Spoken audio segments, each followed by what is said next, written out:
Salut! Bienvenue dans cet audio qui a pour but de te présenter mon nouveau projet qui s'intitule Chronique de symbolisme. En fait, j'ai prévu de te faire une série d'audios, de podcasts, appelle ça comme tu veux, sur la symbolique, parce que c'est quelque chose qui m'anime énormément et que j'adore. Et l'idée, c'est que tu puisses un peu commencer à faire des liens toute seule dans ta vie sur différents sujets. J'ai décidé de me baser sur les deux grands sujets que je fais en thérapie, à savoir les allergies et les phobies. Ça tombe bien, parce que c'est hyper symbolique. Tiens. Mais quel heureux hasard! En fait, si je te fais cet épisode un peu teaser, c'est pour t'expliquer pourquoi j'ai choisi les allergies et les phobies, et puis pour te donner un peu une liste de ce qu'il y aura. Je vais me baser surtout sur ce que je connais déjà, donc c'est-à-dire ce que j'ai déjà fait avec mes clients ou avec moi-même. Et donc par exemple, les intolérances ou les allergies aux œufs, au latex, au pollen, aux cacahuètes, tous ces sujets-là. Et puis les phobies comme le vertige, la phobie des araignées, la phobie des masques, etc. Je vais aussi voir quelles sont toi tes demandes. Est-ce que tu as des allergies spécifiques ou des phobies spécifiques? Et puis je vais te donner d'entrée de jeu les bases du game. Je prétends pas faire quelque chose qui va forcément répondre à ton cas particulier à toi, parce que le symbolisme, ok, il est empreint d'un inconscient collectif et de quelque chose de la vérité qui appartient à tous, mais il est aussi personnel. Déjà parce que ton symbolisme, il est culturel. Si tu es du peuple blanc, tu vas forcément plus raisonner avec le symbolisme de la Bible, que tu sois religieux ou pas.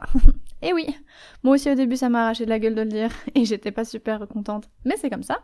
Et si tu viens d'une autre culture ou d'un autre pays, tu vas pas avoir le même symbolisme.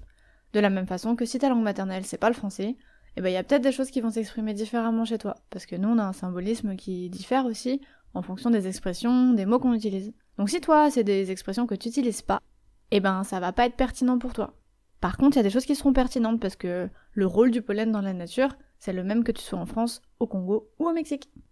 Et puis ça va différer aussi parce que on va parler d'allergie, de phobie, on va parler de traumatisme.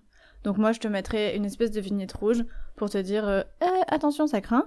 Je vais essayer de te faire un chapitrage quand je peux sur les épisodes pour que si t'es quelque chose qui te trigger et que t'aies pas envie d'aller le voir, bah tu puisses en fait t'en défaire et dire non c'est bon merci j'ai assez mangé, j'ai déjà vomi aujourd'hui, ça ira. Et puis je vais te donner des exemples que moi j'ai eu ou que peut-être des amies praticiennes ont eu. Mais je vais pas te bananer sur des choses que je connais pas. Soit je l'ai lu dans un bouquin, soit je l'ai vécu moi, soit je l'ai vécu en thérapie avec mes clients. Mais ça va être des exemples que j'ai déjà eu, ok? Je vais jamais citer personne, donc si tu crois reconnaître quelqu'un, ben c'est peut-être aussi un hasard. Essaye pas d'aller chercher, de fouiller, parce que c'est de la vie privée.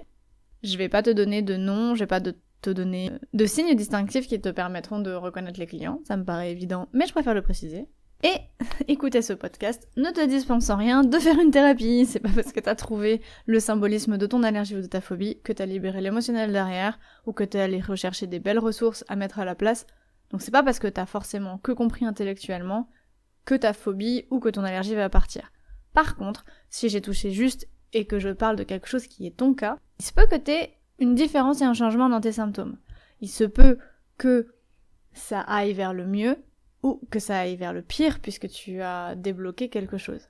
Donc moi, je te conseillerais de ne jamais écouter ces podcasts juste pour les écouter, si c'est quelque chose qui te concerne. Imaginons que t'as une phobie des araignées, bah écoute pas le podcast sur la phobie des araignées si t'es pas vraiment prête à travailler dessus. Par contre, tu peux l'écouter si t'es dans une démarche de travailler sur toi, ou si peut-être t'es déjà thérapeute, ou que t'as prévu d'aller en thérapie par rapport à ça. Mais voilà, c'est pas une chronique de symbolisme juste sur le symbolisme, ou sur la symbolique des choses. C'est quelque chose qui est en lien avec la thérapie et ton comportement, et des choses qui t'animent dans la vie de tous les jours. Donc c'est pas anodin non plus. Tu peux pas juste écouter ça et être tranquillou pilou et croire que ça va aller nickel dans ta vie derrière. N'oublions pas que si ton corps il s'acharne à te faire des phobies ou des allergies, c'est pas parce qu'il s'emmerde, c'est parce qu'il y a une véritable chose derrière à aller creuser. Donc c'est pas un sujet si anodin que ça. Là, je vais pas te donner d'exemples concrets de ce qui existe, je vais t'expliquer le mécanisme des allergies, puis le mécanisme des phobies. On a chacun notre façon de l'expliquer, j'espère que la mienne sera assez pédagogue pour que tu comprennes en gros. Si t'as besoin d'aller creuser les sujets, il y a plein de choses qui existent pour, mais je vais te faire un en gros. En gros, l'allergie, c'est quand ton corps considère qu'il y a quelque chose, un allergène, donc quelque chose d'extérieur, qui est dangereux pour toi.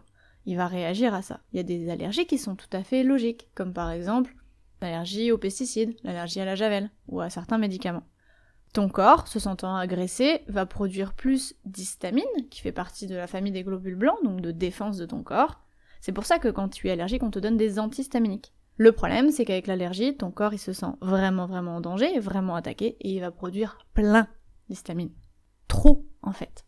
L'idée, c'est d'essayer de comprendre pourquoi ton corps surréagit, c'est-à-dire que, a priori, une noisette ou une carotte, c'est pas spécialement dangereux, en fait, parce qu'on en mange depuis la nuit des temps. Je te parle pas, là, d'être allergique aux pesticides qu'il y a sur la carotte, je te parle d'être vraiment allergique, genre, à l'énergie de la carotte. Quand tu y penses, ça a pas vraiment de sens. C'est un aliment, ça devrait pas être dangereux. Mais si ton corps, encore une fois, il s'acharne à mettre du danger là-dessus, c'est pas pour rien. Tu vas avoir 2 phases, c'est-à-dire que une fois tu vas être en contact avec l'agent, tu vas peut-être manger de la carotte et il va rien se passer, c'est normal, c'est la phase dans laquelle tu es en contact. Et puis un jour, il va se passer quelque chose dans ta vie, quelque chose que tu vas pas comprendre, qui va générer un traumatisme. Alors je t'arrête tout de suite, c'est pas parce que j'ai dit le mot traumatisme que t'as été séquestré et violé pendant des jours. Un traumatisme quand t'es petit, c'est quelque chose que t'es pas capable de gérer. Et quand on est tout petit, ça fait une sacrée paire de trucs. C'est pas parce que j'utilise le mot traumatisme que ça y est, ta vie a été horrible. Je préfère le préciser parce qu'il y a plein de gens, quand je leur parle de ça, ils me disent « Ah mais moi, ma vie, ça a été ». J'ai pas dit que ta vie, ça a pas été. Je suis pas en train de dire que tes parents sont horribles, que t'as été malheureuse toute ta vie. Absolument pas. Je dis qu'il y a des choses, dans ton enfance surtout, que t'as pas compris. Oui, parce que quand t'as 2 ans et demi, 3 ans, il y a quand même plein de choses qui te passent un peu au-dessus de la tête. En plus, on te l'explique pas forcément, donc c'est un peu compliqué à comprendre. Et donc en fait, ce qui va se passer, c'est qu'il y a un autre jour dans ta vie où tu vas être en contact avec la carotte, et soit en même temps, soit un petit peu avant, soit un petit peu après. Quand je dis un petit peu avant ou un petit peu après, c'est genre vraiment un petit peu. C'est pas genre 3 ans avant ou 3 ans après. C'est vraiment la journée, max une semaine, si vraiment ton corps il a pas trouvé d'autres transferts possibles, mais normalement c'est vraiment dans la journée ou dans les jours qui suivent. Il va se passer quelque chose que tu vas pas comprendre. Quelque chose qui va te mettre un peu en danger.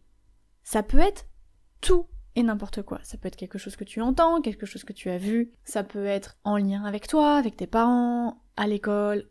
Vraiment, ça peut être tout. L'idée, c'est de trouver symboliquement pourquoi t'as associé la carotte ou ton allergène à ce qui t'est arrivé.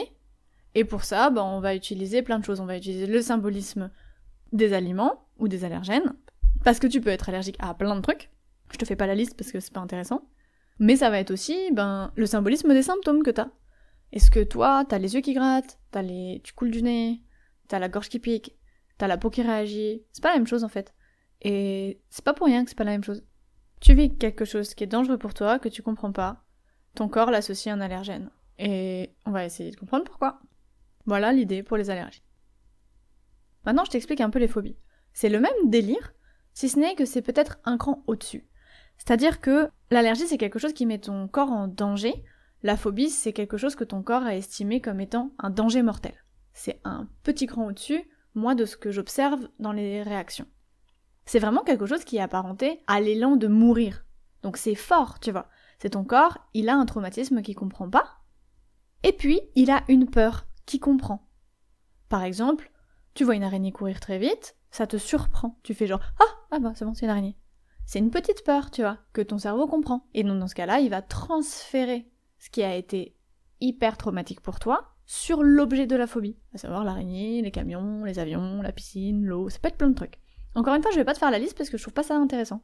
Mais il faut bien comprendre que ton cerveau, s'il a pris cet objet-là, c'est parce que ça avait du sens pour lui. Donc ça a du sens en fonction du symbolisme, en fonction de l'inconscient collectif et de ton inconscient à toi, et puis de ta personnalité, de ce que ça représente dans ta culture, dans ta famille, dans ta vie, etc. Les phobies sont un tout petit peu plus touchy parce qu'on touche la peur de la mort, mais c'est plus simple parce que dans le symbolisme, je peux te demander « mais toi qui es phobique des chiens, c'est quoi qui te fait vraiment peur chez les chiens ? C'est leur baffe, c'est leurs yeux, c'est leur taille ?» Et tu vas pouvoir me répondre « je sais pas, c'est plutôt le fait que ils sont gros. » Alors que si je te dis « toi, dans la carotte, c'est quoi qui te rend allergique ? C'est la forme, c'est la couleur ?» T'en sais rien en fait. Tu peux absolument pas me répondre à ça. En tout cas, pas consciemment comme ça, du tac au tac. Peut-être tu pourrais sous hypnose, mais voilà. La phobie, c'est un peu le même principe, c'est vraiment ton corps qui surréagit parce qu'il croit qu'il va mourir. Encore une fois, l'élément déclencheur, ça peut être n'importe quoi. Un événement extérieur, un événement intérieur, une chute, une dispute, un divorce, une mort, ça peut être n'importe quoi, mais généralement c'est plus violent. C'est plus violent parce que ton corps il a vraiment associé ça avec la peur de mourir. Mais, attention, c'est pas parce que ton corps a compris que t'allais mourir quand t'étais petite, par exemple t'avais 2-3 ans, que quand tu vas découvrir ça en étant adulte, tu vas l'associer à un gros traumatisme. Généralement c'est pour ça qu'on passe à côté des phobies et des allergies, c'est parce que quand tu regardes en arrière, soit c'est en déni, et du coup toi t'as pas conscience que t'as ce traumatisme-là, soit t'as complètement conscience que t'as cette histoire-là et cet événement-là dans ta vie, mais pour toi c'est un petit truc. Par exemple, je me souviens, quelqu'un qui me disait son traumatisme c'est qu'il est tombé, il s'est cassé le bras, et en fait il est resté plusieurs minutes, une dizaine de minutes tout seul dans le jardin en criant pour sa maman, en attendant que sa maman arrive. Toi, peut-être que si tu regardes cet événement-là, tu te dis y a pas mort d'homme quoi, enfin c'est rien. Du coup t'es détaché des émotions du petit bébé qui était trop en PLS et qui a vraiment cru qu'il allait mourir en étant tout seul, séparé de sa maman, tu vois. Donc peut-être que c'est ça aussi. Ce qui nous intéresse quand on s'intéresse à une phobie, c'est l'objet de la phobie, le transfert, pourquoi symboliquement toi t'as pris ça, essayer de revenir à l'événement zéro. C'est quand la première fois que toi t'es devenu phobique, de la même façon que c'est quand toi la première fois que t'es devenu allergique à ce truc, et puis d'aller libérer tout ça.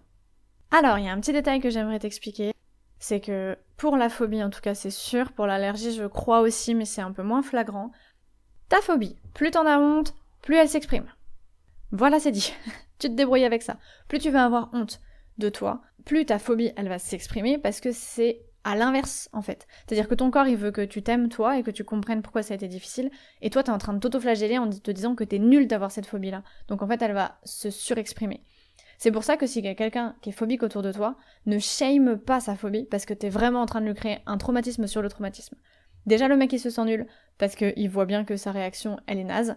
Donc si en plus toi tu lui dis « Les petites bêtes mangent pas les grosses, ah mais c'est marrant que t'aies cette phobie, pourtant c'est pas dangereux !» Et bah du coup, en plus d'avoir envie de t'éclater, parce que vraiment quand vous nous dites ça, on a envie de vous éclater, on se sent pas comprise, et ça nous fait mal, on est en train de renforcer la phobie. Donc s'il y a quelque chose que tu veux surtout pas dire, c'est ça.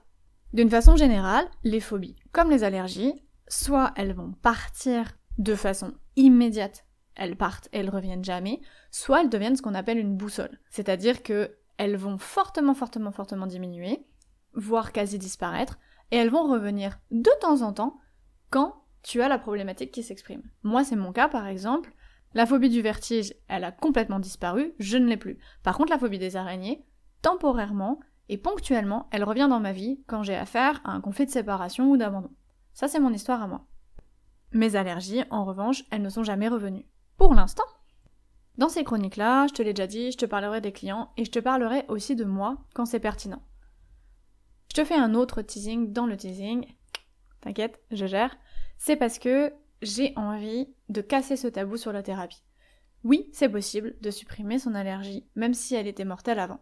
Oui, c'est possible de supprimer sa phobie, même si elle te pourrit la vie tout le temps. Mais ça se fait pas en claquant des doigts. C'est long, c'est fastidieux, il y a beaucoup d'émotionnel. Et je vais aussi te parler de moi pour casser ce mythe de soit c'est pas possible, soit c'est possible mais c'est facile. Ben ouais, moi j'ai dû pleurer, j'ai dû me remettre en question, j'ai dû changer mes croyances, j'ai dû accepter ce passé qui était le mien. Et c'est pas si facile que ça à faire. D'autant plus que les allergies, comme les phobies, parfois, même si c'est plus rare, leurs éléments déclenchants proviennent de la transgénéalogie et du karmique. Dans ce cas-là, bonsoir. Je t'en parlerai en long, en large et en travers, mais pour le moment, voilà le programme. J'espère que ça te plaît. Surtout respecte-toi et respecte ton rythme, n'écoute que les épisodes qui te parlent, n'hésite pas à partager ceux qui parlent à tes amis si tu penses que ça peut aider. Il n'y a pas d'injonction à aller mieux, il n'y a pas d'injonction à aller en thérapie. C'est pas parce que t'as une phobie ou une allergie que tu dois absolument la traiter, même si on te donne la solution de pourquoi tu l'as. Je te remercie. N'hésite pas à m'envoyer tes questions. N'hésite pas à me demander spécifiquement ce qui te concerne, il n'y a pas de souci. Si jamais je l'ai déjà eu, je me ferai un plaisir de t'en parler. Si je ne l'ai pas eu, je me ferai un plaisir de me plonger dedans. C'est tout pour moi, je te souhaite une belle journée, une belle soirée ou une belle nuit, et je te dis à bientôt. Salut!